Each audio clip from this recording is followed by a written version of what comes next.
sometimes the best intentions just ain't enough. And I think that sums up a lot of love that gets lost, and it sums up what happened with my relationship too. So I'm kind of really connecting with it right now.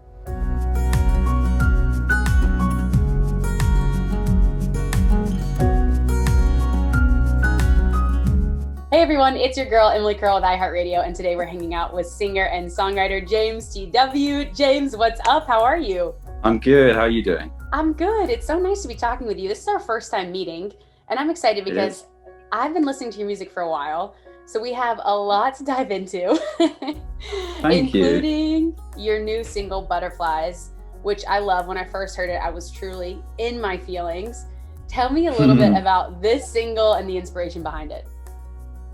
So Butterflies is the first song that I've released in a couple of years now. So I've been quiet for a long time. Yeah, but I guess the inspiration behind it and behind the whole kind of next stage of music is I was in a quite a long-term relationship. It was like 6-7 years, and it ended last year during lockdown.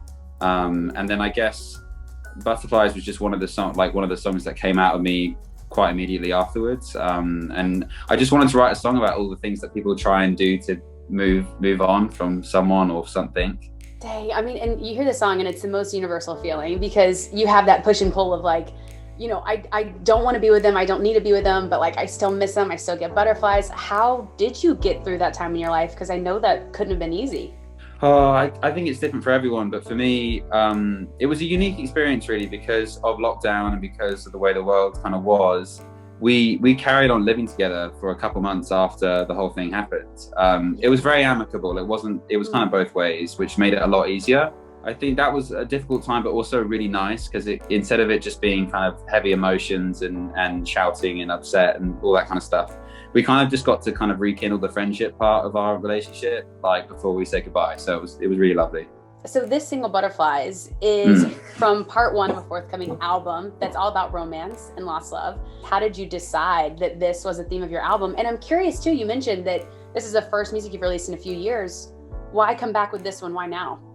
So firstly, to do with the theme of the whole kind of next album, I'm a romantic. I love to feel love and to give love, and it's just part of who I am. It's one of the things I get from my mum for sure. And you know, obviously this has been a big change in my life. I was really planning kind of the rest of my life with this person, so for that to change, it kind of meant that I decided to find more out about myself. I think I became very comfortable in a relationship that I've been in for a long time, and a relationship I grew up in as well from 16. So I think there was kind of a lot of holes when it ended that I didn't really know about myself. I just knew about who I was in a relationship. So I think a lot emerged really when the whole thing ended, and that just spurred so many songs. So, okay, I have a question for you, love-related questions. The age-old question. Do you believe in love at first sight? I see. This is one of the things I learned about myself as well, is that I was really Disney about the way I thought about love before. Like I was really like over romantic, I think, about it. I think to answer the question, I think that you can be massively intrigued by someone and taken back by the way someone looks. But you don't know that person when you first see someone, you know? And I think all the pieces can fall into place afterwards, and you can call it kind of love at first sight. But I don't think that you can fall in love with someone by just looking at them. Okay, that's fair. The romantic says it. Okay, so that's a good answer. What about on the other end? Do you feel like you ever truly get over a past love?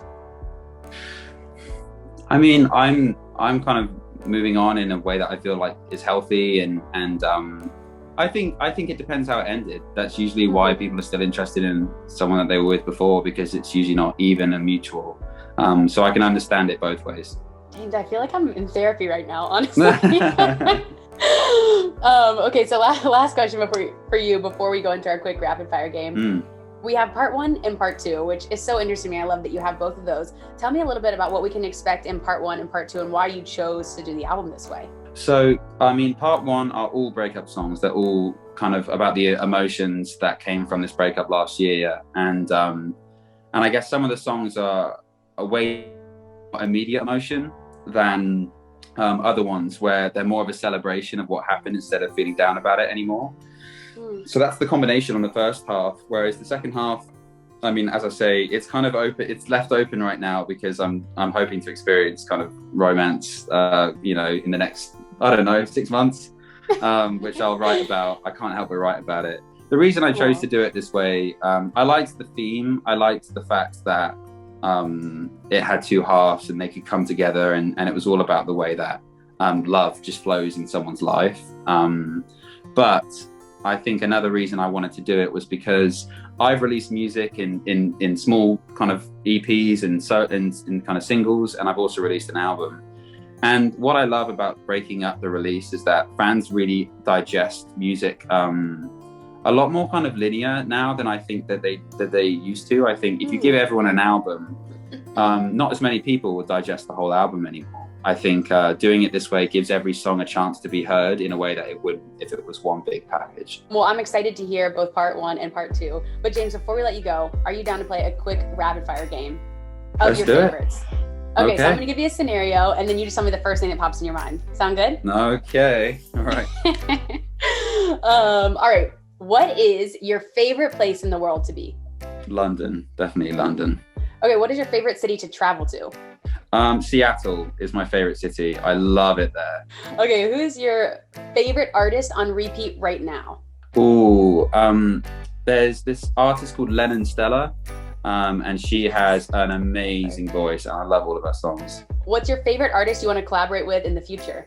I mean, speaking about that song, Golf on TV, I would love to write with JP Sachs. I think we write kind of similarly with lyric and the way the concept, so that would be a fun pairing, I think. Yeah, you guys do kind of have similar vibes to me. I've never put that together, but I could see that. What is your favorite person or account to follow on Instagram? That's such a good question. I love following dog accounts. Like, they just always make me feel good. I'm not a specific one, but I love retrievers and Labradors and stuff. So just like any white retriever just will make me feel really good. Last one, what's your favorite lyric you've ever written? I think in When You Love Someone, in the bridge, there's this lyric that goes, it says, sometimes mums and dads fall out of love, but then it changes and it says, sometimes the best intentions just ain't enough. And I think that sums up a lot of love that gets lost, and it sums up what happened with my relationship too. So I'm kind of really connecting with it right now. Damn, that line is good. Okay, I'm going to have to take a moment after this interview. I'm going to be in my feelings again. Oh, no. Sorry. Oh, man. James, thank you so much for being here. So nice talking to you. And congrats on Butterflies out now. Hopefully next time we see you, we'll be in person at our iHeart Studios. Sure. Thank you. Hey guys, thanks so much for watching. Did you like that video? You can check out more over here. And don't forget to subscribe to iHeart right here. And if you're already a longtime fan, make sure you ring the bell down below so you don't miss a single video. Bye guys.